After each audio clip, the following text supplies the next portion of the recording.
재취업에 성공한 50대의 6가지 포인트. 최동현. 2012년 1월.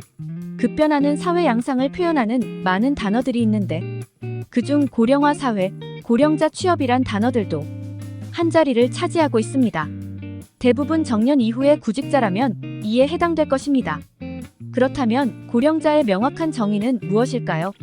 예전에는 환갑 이상을 의미했으나 IMF 이후로 구직시장에서는 50세부터 고령자 축에 들기도 합니다. 이렇게 되니 이제 갓 50세를 넘긴 분들이 조금 억울해지는 경우가 종종 발생합니다. 그래서 좀 더 명확한 기준을 살펴보니 노동부의 고령자 고용촉진법에서는 55세 이상을 고령자, 50세에서 54세까지를 준고령자로 정의하고 있습니다. 보건복지부와 유엔에서는 65세 이상을 고령자로 보고 있습니다. 이렇게 고령자에 대한 얘기를 시작하는 것은 그 기준에 대해 왈가왈부하고자 하는 것이 아닙니다.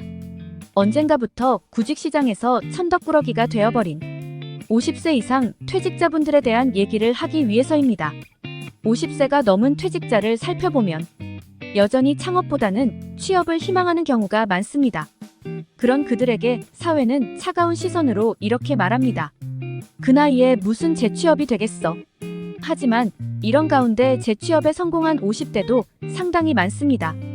그들이 보여주는 공통점이자 몇 가지 주요한 성공 포인트를 체크해 보았습니다. 첫째, 재취업에 대한 강한 의지가 필요합니다. 많은 사람들이 퇴직하면 그동안의 자신의 노고에 대해 보상을 받고자 합니다. 그래서 당분간은 좀 쉬려고요. 라고 얘기하는 경우가 대부분입니다. 하지만 재취업에 성공한 50대들은 경력 공백이 길어지면 재취업이 더욱 힘들어진다는 점을 알고 부지런히 이력서를 작성하고 적극적으로 구직 활동에 임했다는 공통점이 있습니다. 이와 같이 적극적인 55세 이상의 고령 구직자들은 고용노동부에서 운영하는 성공실버 프로그램, 고령자 취업 성공 패키지 프로그램에 참여할 수 있습니다. 좀 더 체계적인 밀착 지원을 희망한다면 고용노동부의 위탁을 받은 업체로부터 전직 지원 서비스를 받을 수도 있습니다. 둘째, 자기 분석과 함께 뚜렷한 목표를 세웁니다. 자신의 경력에 대해 객관적으로 분석하고 자신이 잘할 수 있는 분야가 무엇인지를 명확히 알고 있는 것이 중요합니다. 이러한 조건들을 토대로 3배수 목표 안에 원하는 직종과 업종을 정해서 효율적인 구직 활동을 실행해야 합니다. 실제 재취업에 성공한 사례들을 보면 명확히 목표를 세우고 그 목표에 부합한 일자리를 설정하고 구직 활동에 임합니다. 특히 무작정 취업을 위해 동분서주해서는 안 됩니다. 내가 가진 경력을 잘 살려서 그 기술과 노하우를 계속 활용하기를 희망하는 경력 개발형 직업을 찾을 것인지, 경제적인 문제를 떠나 이를 통해 자아를 실현하거나 사회봉사 등을 하는 사회참여형 직업을 찾을 것인지, 또는 빠른 취업을 통해 경제적 어려움을 극복하려는 생계 유지형인지부터 명확히 진단하는 것이 중요합니다.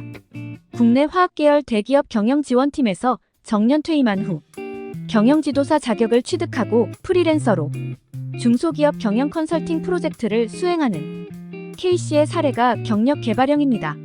평소 역사와 문화에 관심이 많고 사람 만나기를 좋아해 경복궁 문화해설가로 활약하고 있는 공기업 출신 P씨는 사회참여형의 좋은 사례입니다. 중소기업에서 퇴직한 후 경제적 안정이 최우선 과제였던 C씨가 대전시에서 채용한 계약직 주차단 소건 같은 직업을 찾은 것은 생계 유지형의 좋은 예시입니다. 이처럼 자신의 가치관, 경제적 환경, 경력 등을 꼼꼼히 분석한 후 구직 활동을 시작하는 것도 빼놓을 수 없는 구직 프로세스 중 하나입니다. 셋째, 셀링 포인트가 있고 바잉 포인트가 보이는 이력서를 만듭니다. 최근에는 이력서와 경력 기술서를 따로 구분하지 않는 경향이 있습니다. 그래서 기업에서 요구하는 특정 양식을 제외하고는 이력서 한 장에 경력에 대한 모든 내용이 담겨야 합니다. 그런데 고령 구직자들의 이력서를 살펴보면 담당 업무조차 제대로 알 수 없을 정도로 내용이 부족한 경우가 많습니다. 자신이 담당했던 업무는 물론 성과 내용을 더욱 상세하게 기재해야 합니다. 채용하는 기업에서는 실무보다는 관리자로서 필요한 역량들이 보이는지, 채용 후에도 과거 직장에서 이룬 성과 이상을 달성해줄 잠재력이 있는지를 면밀히 검토할 것이기 때문입니다. 기업으로서도 이러한 구직자들의 셀링 포인트들이 채용하려는 포지션이 요구하는 바잉 포인트에 잘 부합하는지에 초점을 두고 평가할 것입니다. 요즘은 채용 중인 포지션에 대한 업무 내역을 비교적 상세하게 공개합니다. 이러한 자격 요건에 맞추어 이력서의 내용을 수시로 수정하고 보완하는 노력도 꾸준히 병행되어야 합니다. 넷째, 적극적인 마케팅과 네트워킹을 실행합니다. 퇴직한 사실을 가능하면 많이 알리고 자신이 어떤 분야로의 취업을 목표로 하는지 충분히 공유합니다. 그래야 취업에 관한 정보를 수집하기가 용이해집니다. 그리고 연령의 한계를 뛰어넘기 위해서는 주변 인맥을 통해 자신이 목표로 하고 있는 분야의 종사자와 연결될 수 있도록 전략적인 네트워킹을 실행해야 합니다. 또한 언제라도 제공할 수 있는 구직 서류를 하드카피나 USB에 담아 늘 지니고 다녀야 합니다. 중견 물류회사에서 퇴직한 H씨는 정년이 임박해 회사를 떠나게 되었지만 건강에 대한 확신이 있고 일에 대한 의욕이 강했습니다. 하지만 누군가의 힘을 빌려 취업의 기회를 얻기보다는 스스로 일자리를 찾길 원했습니다. 수개월 동안 하루 3-4시간씩 각종 채용 사이트에서 구직 정보를 찾아보고 채용 박람회에도 다녔지만 마땅히 기회를 찾지 못했습니다. 그러던 중 자신이 오래전에 가입했던 동호회에서 오프라인 미팅이 있다는 이메일을 받았습니다. 연령도 있고 해서 한참을 고민하다 모임 참석을 결정했습니다. 한 달에 한 번씩 있는 모임에서 그는 많은 동종업계 종사자를 알게 되었습니다.